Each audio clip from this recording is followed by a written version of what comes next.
Cool. We're live. Okay, guys. The We're Nerd live Ledger. We're again. here. Yep, we're We're here. back.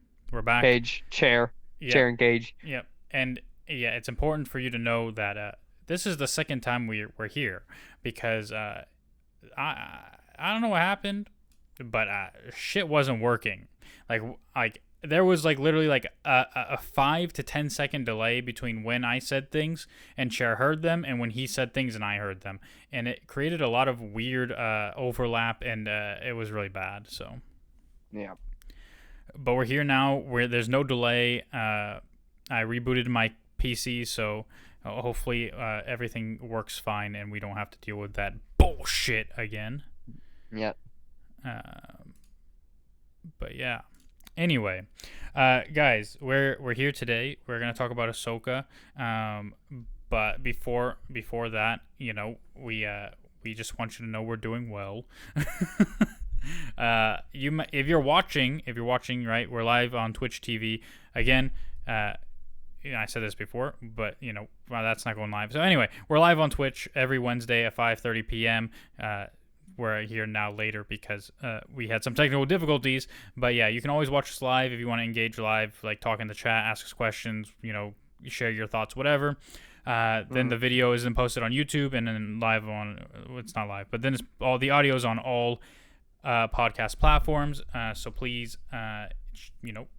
tell your friends about us. Come hang out with us if you want to see us, experience live podcasting with us. That's always a good time. If you're watching live, you may be like, "Yo, you usually wear like not cool T-shirts that you're wearing today." This isn't a T-shirt, but it's just a shirt. I'm in my work clothes because I had late meetings today. I got out of my last meeting at like 5:15, which was cool. That's your work shirt? Yeah, I wear this to work because I'm very fun. Very trendy, very interesting, very leopard, very, Yeah. Yeah, you. I get a lot of compliments on my clothing. People at work call me the fashion icon. There you go. Yeah, You have the good sneakers, bro. Do you got those J's? No, Not well, creased? so I have some blue loafers kind of that are like they have like kind of a pattern to like the stitching. It's not like it's kind of like a yarn material, but it's like stitched, so it looks really cool. And then it's like there's like it just says love like stitched into it. So I get compliments on those shoes all the time. I have some black like dress shoes that I wear sometimes that are pretty shiny and have like a little diamond chiseled panther totem on it. It's not like real diamonds or anything, but I get compliments on those. I do wear tennis shoes every now and then to work. I have like some bright orange, pinkish Adidas. I get compliments on those. People like literally every day. People be like, "Wow, like even your workout shoes are like cool and stuff." Like, so I get a lot of compliments, and I'm not trying to like toot my own horn, but like it's like it feels nice, and I like things that are kind of flashy and stand out and like aren't boring, like just like normal brown shoes that like people wear every day. Like I want to wear clothes that like are cool, that I feel good in, I look good in, and like people like. So Yeah. But yeah, I used to have very bad fashion. I showed the picture here on the Nerd Ledger before, like when we did our Flash review of me in high school with my red Flash hat, my red Flash T-shirt, my red Flash hoodie, and my red shorts. I didn't always have fashion. Sometimes I used to just wear one Sometimes color. you're just a fan, you Yeah, know. yeah. So, but yeah, Anyway, Ahsoka episode 5. That's what we're here to talk about. That's what everyone wants to hear about. exactly. Spoilers again. Spoiler warning. Yeah, spoiler warning. If you haven't watched it and you don't want to be spoiled, you can leave and come back after you've watched it. If you want to hear our thoughts, if you haven't watched it and you don't care about being spoiled, you can stick around. And if you have obviously watched it and you want to hear our thoughts, then that's why you're here. So this was episode 5 that we're going to talk about. We talked about the previous 4 episodes already, so you can listen to those podcasts out there. But yeah, I think it was hyped up as like this huge major episode in some ways, and it was even shown in some theaters and things like that. And I think it deserves a lot of that hype. Just because, again, spoiler warning, like it's just great to see Hayden Christensen back. Yeah, it's good to see someone who got a job for something that they were good at, and then they got fired because a bunch of angry fans were being angry fans, and now he has a job again. That's what, yeah, it is good to see. Really good to see. Yeah, and if you guys don't know anything about Hayden Christensen beyond his acting in Star Wars, like look up some things about him. Like he's a very interesting person. Like the life he lives is pretty interesting to me. But yeah, it's all good stuff. But it's just great to see him back in Star Wars. Some people were complaining about like the effects and stuff on him. I thought he looked fucking great the whole time. I'm not gonna lie to Hmm. you. Like Yeah. How much of this budget do you think was spent on Dave Filoni doing cosplay for Caden Christensen, and then we're never going to see that costume uh, ever again because he I changed costume like 4 different times to like do all the callbacks from the Clone Wars and yeah, I like don't know how much it costs, and I don't care. It was great. yeah, And that's probably it's how funny Dave thing. Filoni felt about it too. It's probably Uh, like $10,000 for a fucking outfit for for like most 10 seconds. I would say most of the budget probably went to the Purrgil and the and stuff like that. But Yeah. yeah, no, it's just. Uh, I mean the subplot of the episode is like right. Hera is trying to find Ahsoka and Sabine, and obviously we know Jason is force sensitive. We got a hint of that in the last episode. Yeah, Um, well, his dad's a Jedi, and usually just this is how Star Wars has always worked. So, and his the and his kid, dad's genetics are apparently so strong that his son has no hint of being Twi'lek whatsoever. yep, He's just a straight up human with dyed green hair. Motherfucker yep, got chlorophyll hair. Anyway, yeah.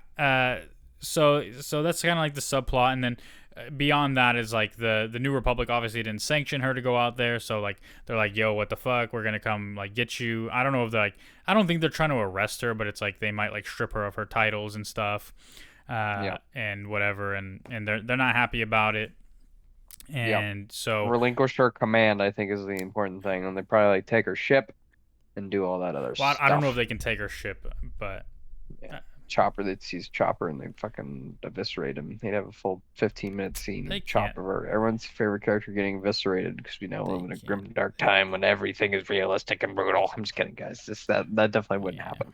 definitely Never lose wouldn't Chopper. happen. Yeah. But yeah, that's all kind of like the byproduct of the episode. Like that's all stuff under the surface. The real episode is Ahsoka in the world between worlds, right? And Getting cosplayed and having a bunch of different Clone Wars scenes pop up, and Captain Rex is there for 6 seconds just because they wanted to have him there. That was well, Rex, yeah, right? Or was that Code? No, that that wasn't was Cody. That was Rex. That Rex. was Rex. Yeah, That was Rex. Yep. yeah. So, um, I think it's really cool that like it is clearly the world between worlds, but it's also not the world between worlds we experienced with Ezra and in Rebels. Uh, It's kind of like it's more fluid, and I think that's the idea behind it is like it's not always one thing. It can be anything because it's just kind of this place where the Force converges, right? mm, And so yeah, Ahsoka sees Anakin there, and we don't really know like is this like a facade? Is this like what exactly is it? And I think this is more. Oh, we got a follower. Misa behind you. It's a Star Wars fan. Thank you for the follow, Misa behind you. Oh, yeah. yes, Misa Jar Jar Binks. Yeah. Anyway, yeah. Thank much appreciated. And he's behind us. Yeah. Oh god. How Oh does god. that He's a Sith how does Lord. that He's make a you Sith feel? Lord. How does it make you feel that Jar Jar Binks' broad, flat tongue is wriggling up the back of your ear right now? How does that make you feel, Cage? Makes me feel not bothered at all. Thank you very much, Misa behind you. Wow. Damn. All Yeah. right. Anyway, Yeah. Ahsoka episode 5. Yeah. Yeah. I appreciate the right. We don't really know if Anakin's like a facade, and we don't really know like is Ahsoka there physically, or is this like a manifestation of things that are happening in her mind, right, or whatever. And to me, it's more of like a spiritual journey, Mm, uh, which is why Anakin's allowed to be there in those different forms. And then right, so they start fighting, and Anakin's like, "This is a lesson, right? The lesson is live or die, pretty much." And yeah. so they start fighting, and then essentially he cuts the path she's standing on, and she falls into a flashback. And we see a young Ahsoka, played by the same actress who played young Gamora in the Avengers films, and she was also in Barbie. She played the little girl in Barbie. I don't know if you saw it, but anyway, Mm, yeah. So we see this young Ahsoka, and we don't so this is where some confusion may come in, because if you're familiar with Ahsoka from the Clone Wars, right, the movie, right, the first movie she appears in, right, the Clone Wars movie where she was created in her first appearance, right, she's like this spunky, rambunctious, eager to murder people kind of like little girl, right? Yeah. And here she's like, why? Like, why are we doing this? Like, why do we have to fight? Like, like Anakin's trying to like teach her. Like, and by the way, Anakin in his Clone Wars garb is fucking sick. I loved seeing that. I don't know. It just looked so great to me. Yeah, Like his it hair, looked his great, and costume. it looked great, and I was happy to see it. But like it's just funny. To me, like the whole situation was so funny because like so obviously them just like jerking off Clone Wars fans. Like there's no other way to put it. Like Well, of course it is, that's what but was going it's on. because, again, like I said this about the first couple episodes as well. The first couple episodes were like way more in depth with it, I think. Like, but it really what this series is Dave Filoni playing with his toys, right? It's him Yeah. sitting in his toy box, grabbing all the shit he wants to play with and just doing it. Like, and that's what it, because so many of these stories are stories he helped develop, he helped build, and he's revisiting them now from a different perspective, right? Just like Ahsoka is, as older now, revisiting these memories when she was young. Dave Filoni is doing the same thing as an older man now and revisiting his creations, right? And so I think it's great, and I think like it's a great balance of the, because Star Wars can go overboard with it like really easily, right? The fan service stuff, they can go overboard with fan service, but I think this Yeah. is the right balance of fan service and Like for me, I telling a think that Luke compelling Skywalker story. was too much fan service. That's what I think. Like probably that's a good way to describe it. Like when Luke came and saved them all in the last end up season 2 of The Mandalorian, that's like way too much fan service for me. But this is just like, you're right. It is right about. Like I don't have a problem with it. I'm not like knocking it or anything, but to me, but it's just like really funny. Like how obvious that is, and just like all the, to me like the funniest part is like Captain Rex is here. Captain Rex is gone. Like he just shows up and then he runs off into the dark. And like, maybe it's because it's a fond memory, because she's, like you said, it's soul searching potentially. But it's still Yeah. Captain Rex didn't need to be there to move that story forward, though. He was just there obviously because they were doing a big Clone Wars reference, and like, you're right. Like seeing Anakin and his armor was really cool too, and it looked great. It Yeah. looked great. And Um, is a consistency from Anakin in this episode trying to push Ahsoka into this survival mode, right? yeah, And because the truth is, she is in the real world either. I don't know, like floating in the ocean, I her think is body's probably either there or it's not, right? But like yeah, she's in this astral plane, whether it's her physical form or an astral form, whatever. Like she's there, literally fighting to survive, right? And yeah, that's what she's always done. But now she's in a place where she's like, right? And because I spoke with my coworker earlier, she loves Star Wars. She loves Clone Wars, Rebels. She's Ahsoka's like her favorite character, and mhm, she was saying like, she brought up the point of like Ahsoka, like she was ambitious, like she was rambunctious, she wanted to fight, and like it doesn't seem right that now when we see her as this kid, like she's questioning everything, and she's like, she's pushing back on it or whatever, and I kind of said, mhm. well, to me, I feel like it's her adult mentality in that kid body questioning why they need to It, fight still. that's what I picked up on it too. That like she's an adult that got transferred back to her kid body. One for fan service, so we could see the young Ahsoka Tano or like Snips. Yeah, And two, so but also like for me it was just like, oh, is this all I'll have to pass on my Padawan one day? Like how to fight?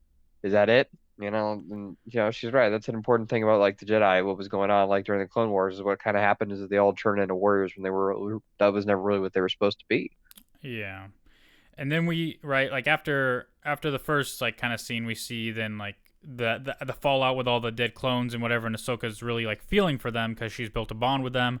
And Anakin Mm, comes back and he's like, "Yo, we got more fighting to do. Like droids are coming, separatists are coming, whatever. Like, yo, we gotta go." Like, and she's like, "Well, all these people are dead, and it's because of decisions I made, right?" Like, and that's both true of this young Ahsoka and true of an older Ahsoka who has made a lot of decisions that have hurt people, right? But mm. as byproducts of war, whatever else. And it's this great kind of mirror for to me. And then you see Anakin running off, and you get like this great shot of just like, it's him, and then it's Vader, and then it's him, and it's like, I feel like this very powerful vision, symbolism, as well as like visually, it's a very powerful thing to see. But I don't know if Yeah. you felt the same way. No, it was great. Like, there was a lot, obviously, I think Trent's trying to, the most obvious thing to me was just showing character growth. What Yeah. more obvious way to do it than having your adult brain and your little child body doing your little child actions that you do when you're a little child. Right. Just reviewing on all the violence. I was kind of just the only thing I was disappointed with is that we didn't see any cool battle droids. But I think that's probably got trained out for like those Dathomir, the followers of Darth Maul that were the Yeah, Mandalorians. the Mandalorians with the mole helmets and stuff. Yeah, yeah, Yeah, yeah. so It was cool to because see those guys. we jumped to the Siege of Mandalore, and it's kind of the same story where Yeah. Ahsoka is pushing back a little bit, right? And Anakin shows up, and she's like, "You weren't even here. Like, you weren't here for this." And then he kind of gives her this like little talk about like, "Yo, like, you're not just you. You're not just me. You're part of a legacy, right? You're like, you know everything I know. I'm teaching Mm, you things that I learned from Obi-Wan and from his master, etc. Right? Like you're the best of all of us, pretty much, right? yeah. But Ahsoka, again, knowing that Anakin becomes Darth Vader, like she pushes back and she's like, "Well, I'm not like you're destruction. Like that's what you are, right?" Yeah. And then you see like the true form of him coming out. Like, well, hey, The you Order wanted, 60, Order 66 Anakin, which I think is like like yeah, the outfit he was wearing when he was doing Order 66 minus the robe. yeah, and he's like, well, hey, remember what I said? This is your lesson. You live or you die. Like, and then he activates his lightsaber. It's his red lightsaber, which is really cool to see because like that's something that as like if you've been a fan of Star Wars for a long time and you Mm, remember when Revenge of the Sith came out, before the movie came out, the video game came out, and in the video game in the final fight with Obi-Wan, he has a red lightsaber, mm, right? But in the movie, it's blue. And yeah. so, like, we never really got to see the live action, like, Anakin with the red lightsaber fighting. And so, for me, that's, like, something that, like, I've waited, I guess. Like, I haven't been, like, waiting every day, like, oh my god, one day I hope to see Anakin with a red lightsaber fight. Like, but it's like, we've waited, essentially almost, like, 18 years to see Anakin with a red lightsaber. Yeah. So, that was really cool to see. And ultimately, right, Ahsoka wants to survive, and she wins it out, and then she comes back. She's saved. She reappears in the ocean, um, and yeah, she's saved. And you would think that'd be the end of the episode, but it wasn't. Mm, So obviously, their next goal is to find Sabine, and by proxy as well, I guess Ezra and Thrawn. They don't have the map anymore; it's been destroyed, and so Ahsoka comes up with the idea to use the Purrgil to find them, which would make sense because I'm pretty sure it was Purrgil who transported Thrawn's ship right in the first place to wherever they yep. went. Yep. So that makes absolute sense to me, and she's like, I think it's a pretty cool idea. It looks cool. I think the Purrgil look great. Like all the effects look amazing. Yeah. Um, yeah, and then essentially, yeah, they jump off into hyperspace, and Well, they that's the don't just episode. jump off into hyperspace. They fly into this damn thing's mouth. Well, So what happens yes, is Ahsoka climbs up on outside of the spaceship and she like communes with the biggest space whale, and the space whale goes oh, and then it like opens his mouth and lets him in, and then it closes his mouth, and they go to hyperspace. And yeah. yeah, Oh, also, it is pretty dope to see. when she's Hmm. recovering, and you don't see her thing on her head, bro, that shit looked weird. I'm not gonna lie. Yeah, yeah. No, and still those Leku still look like paper mache. By the way, just so you know, that's still a thing that's going on. That like I their don't headpieces know. look I really weird. still like the leg. When she was swinging her head back and forth, they were getting stiff and Yeah, like yeah, getting stuck in place. that does bother me. That Like, is like not how they're supposed to look. it feels like there's no weight to them. Yeah, the whole idea is that they're kind of like flesh flaps. They come down from the side of their damn heads, like Bib Fortuna, the major domo for Yeah, Jabba the Hutt. He would wrap 'em around his neck, and yeah. like he's so stiff and No dumb. Jabba, no Bata. Yeah, dude, yeah, it's so silly to me. Like, again, they couldn't do anything better. Yeah, yeah. I mean, even the I don't remember her name. The like brownish, like the light brown Twi'lek that was in Book of Boba Fett, like the mayor lady. Yeah, Hers looked good. Yeah, they look regular, like they were supposed to. Like, how they again, like, I think it's but you're supposed to like do it. I think the best thing to probably do would be kind of like a bean bag, maybe, or something like that with really light beans in it. Yeah. And then wrap around. But I don't work in movies, so I'm not supposed to critique on any of that stuff anyway, so it doesn't really matter. But they still look like shit. That is what I'm going to say, though. They look to me as a viewer, like as someone who consumes this stuff, like it looks like trash and doesn't look like others I've seen in the past. So, Disney, fix your Leku, man. Get it right. Yeah. I don't know what it is about. Maybe it's because like Hera's like you have more detail to them or something, but I don't know. Yeah, I get what you Mm, mean. Like, because you do notice it, like when she turns her head and stuff, like it just kind of like sticks there and like flops, but like it jiggles. Like there's no weight to it, you know. Like there mm. should be weight to it. Like it should look heavy, but like it doesn't. Like it doesn't look natural, I guess. Yeah. So No, it just looks like paper mache dumb stuff. yeah. But yeah. So I thought the episode was really good, and just even seeing just seeing Ahsoka with Anakin, like it makes me feel things. I don't know. It just feels good, you know? Yeah. It feels like he really earned this, I think is the best way Yeah. to put it. Like I feel like that scene is it's been coming for a really long time is a really good way to put it. And last week was a teaser of that thing we've been waiting for. And now we've watched this and it was really good. Like everything about it was really good. The lightsaber fights were good. Like her kid tripping balls and hearing the lightsaber slashes in the waves is pretty cool. Yeah, Like that not was gonna cool. lie. Freaking Just seeing Anakin's intense fighting style again. Like Hayden Christensen is so good with his yeah, lightsaber battles. fight choreography. Yes, He's really he's good. obviously him and Rosita Dawson probably, they just practice for like 9 hours and like, for a whole week. Like Yeah, they but just do even their, then, like you can just tell he's yeah, so much better than she is. Like yeah, he's well, just like he's so elegant with it to me. Like I think he's yeah. fantastic. And He's probably practicing, like, yeah, I don't even know if he needs to necessarily. Like you look at all the like the fight scenes he had right mm, in the original trilogy, not the original trilogy, sorry, but like in Attack of the Clones and in Revenge of the Sith, like they're so high intensity, so complex, and like for this, right, it's way simpler. mm, But like still, like he still adds flair to it. He still makes it just look effortless in a lot of ways, and yeah, so I just thought it was phenomenal. There are a couple like things that come up with like episodes like this in particular where it kind of makes me think, and I've had other discussions, like little discussions with people today about this, but like it makes you wonder, like for someone that doesn't have any understanding, hasn't watched any Clone Wars or Rebels, does this get lost on them? Like, is it difficult for them to understand what's happening or what's going on, or is it more that thing that everybody should be striving for, which is if you haven't seen them, you get everything that's happening, and you can still love it.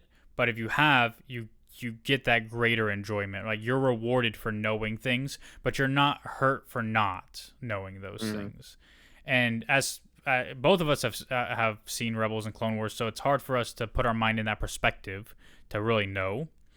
mm, Um, I did speak to someone who's never seen Clone Wars or Rebels. He's seen the first 4 episodes. He didn't watch yesterday's.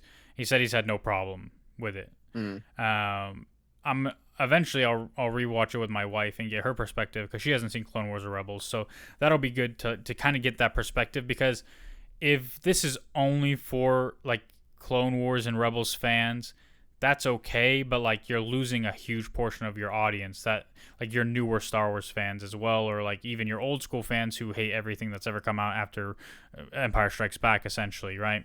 yeah. But anyway, so do you have any thoughts on that? Like, do you think that it gets lost on people who haven't seen them, or do you feel like they kind of walk you through the journey enough?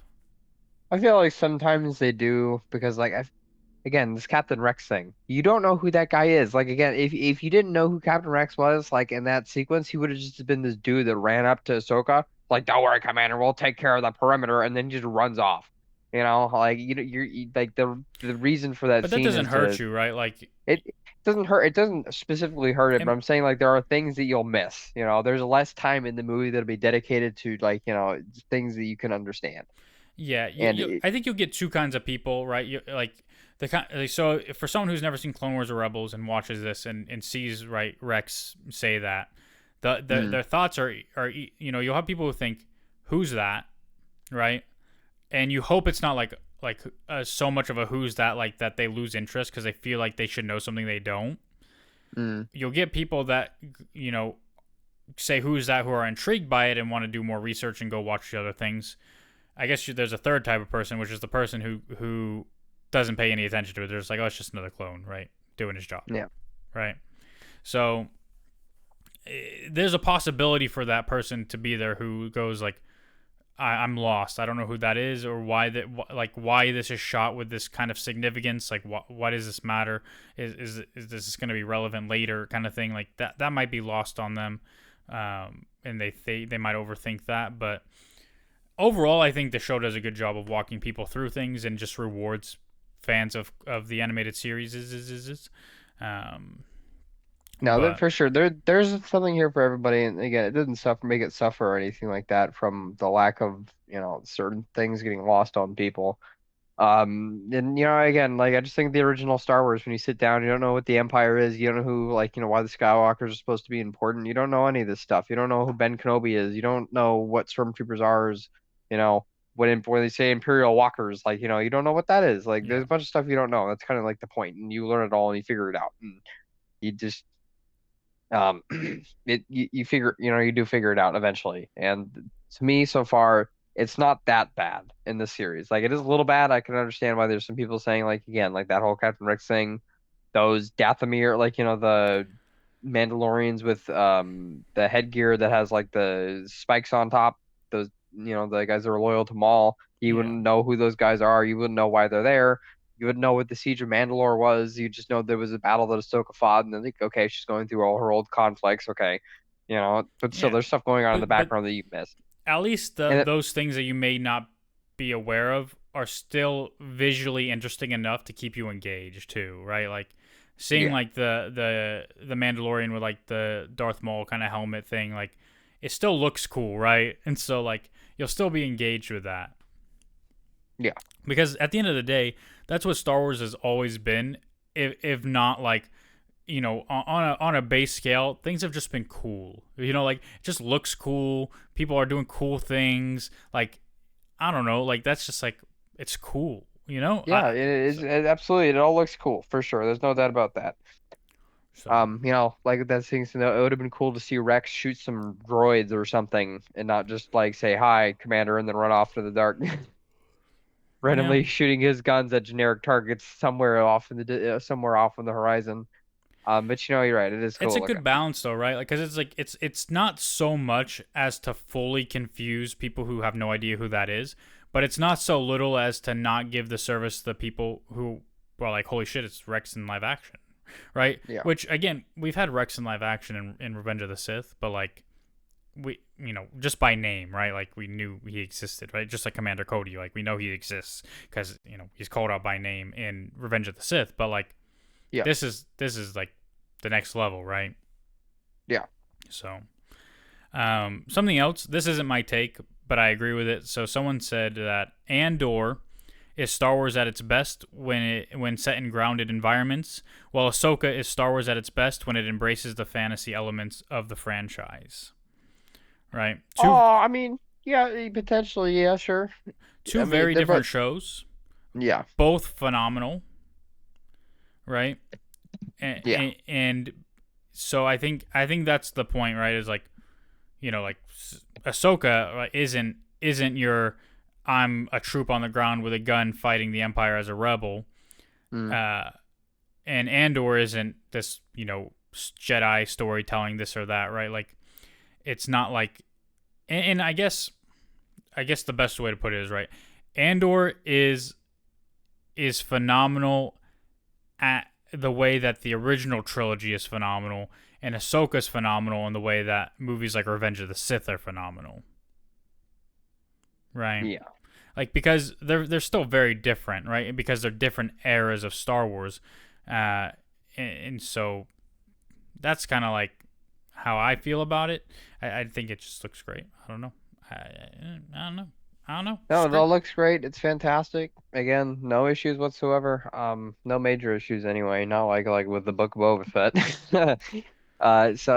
So far so good. We're chugging along. Hopefully everything will keep working out and keep being great. And we won't have to talk about, oh well, they lost it and then they made this and they made this poor decision and then this happened and blah blah blah blah blah. I think Yeah. it's gonna keep chugging along being good, but you never know what'll happen these days. Yeah. Something else I really appreciate about this show, which I kind of came to this earlier, like today when I was thinking about this, is I appreciate that like the characters aren't just like bots. Like they're not just drones, right? Like it's not like everybody on one side is just like this is their everybody has the same goal, everybody's working towards the same thing. Like people have their own self-interests and they're their own Mm, people, right? Like Sabine isn't just like Ahsoka's Padawan and she's going to do and say what Ahsoka wants. Like she's her own person with her own motives, right? And her motive very evidently is to find Ezra, right? yeah, And it may seem like, she only gave the map over to find Ezra, but maybe it's also because she knew she'd be taken prisoner and she wanted to be there with them. Like she didn't want to be left behind, right? yeah, She's her own character with her own agency. Same with Balin Skull, right? Balin is like, there's clearly more to that character. He's not just doing what Morgan Elsbeth wants for her purposes. Like he has his own agenda. You can very clearly tell he has his own agency and he's gonna do what he wants to do in the end of things. yeah, So I appreciate that like these characters aren't just like, I'm Sabine, I'm here to support Ahsoka, it's her show, and I'm just gonna do everything she says. And or Balin is just, I work for Morgan Elsbeth, I'm gonna do everything she says. I'm just a drone. I appreciate that these characters have agency. There's depth to them, and they're not just kind of like boring whatever characters. yeah. So, which is how it should be, right? Maybe they shouldn't get credit for doing things like that because that's how it should be. But it's all too common that like people are just kind of like bots. Like they're just Yep. kind of drones. So yeah. But yeah, I don't know if there's like a whole bunch else to say about the episode. Yeah, Um, no, not really. I mean, we covered it all pretty good. And again, like, there's nothing too bad with the episode, so we could talk. There's less to talk about because most of it was so good. Like even the minor details, like when the dude's flying around distracting those oh yeah. hug ships and stuff like that. It was just moderately. It was even moderately entertaining. So Yeah. Yeah, I mean, no no problems here. I feel like the show balances everything really well. Um, and again, like some of the first episode can feel slow. Even parts of the second episode can feel slower. But now that we're here, like they've really built this intensity, and I feel like the show is only getting better. I don't know if it'll continue to get better. I mean, presumably next week, right? We're gonna find at least Thrawn, maybe not Ezra yet. Hmm. But it's important to remember this is Ahsoka's show. It's called Ahsoka, which I appreciate the fact that like it's her and Hu Yang going, and they didn't forcibly bring Hera and everybody else along, right? Because Yeah. at the end of the day, it is Ahsoka's show, and it's about Ahsoka and her journey, and her mission is to find Thrawn and prevent him from coming back, right? Yeah. But we've only had Thrawn in name so far, and Thrawn was also a big part of the marketing for this. That he was going to be a big part of the show. There's 3 episodes left, right? Six, Yeah. 7, 8, 3. Yeah, there's 3 episodes left. So, I mean, he's gonna definitely be in less than half of the show, and maybe even only in like a quarter of it. We don't know.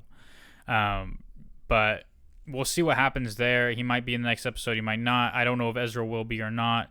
But we're not gonna find Thrawn, I guess, until Ahsoka finds Thrawn.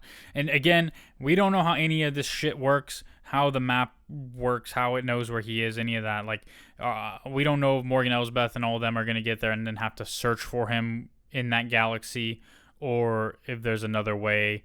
And I think I brought this up last week, but like, presumably, if he's been there this long, he's running or partially running whatever galaxy he's in, right? He's gonna be a great military leader, so he probably won't be that hard to find. Yeah. But who knows? Who really knows? Yep. But yeah, I look forward to next week's episode. There's nothing else really to say about this one, so we will finish the conversation there. I don't know if you have anything else you want to talk about, anything you want to bring up, or if you just want to kind of cut this one short because we had so much technical difficulties and you're probably hungry and your dog is probably hungry. So you Yeah, know, probably the latter of those statements would be most likely to be true. We'd have a full episode if we combine all these episodes together. So, but yeah, no I'm one's not going to gonna do listen. that. That other Yeah, no one one's was an actual technically. disaster. Maybe I'll No release it one's as going to like listen. a one-off Bloopers. whatever. Where we were 10 years ago before we look back at our where we took off and became multi-gajillionaires and the most famous podcasters in the world.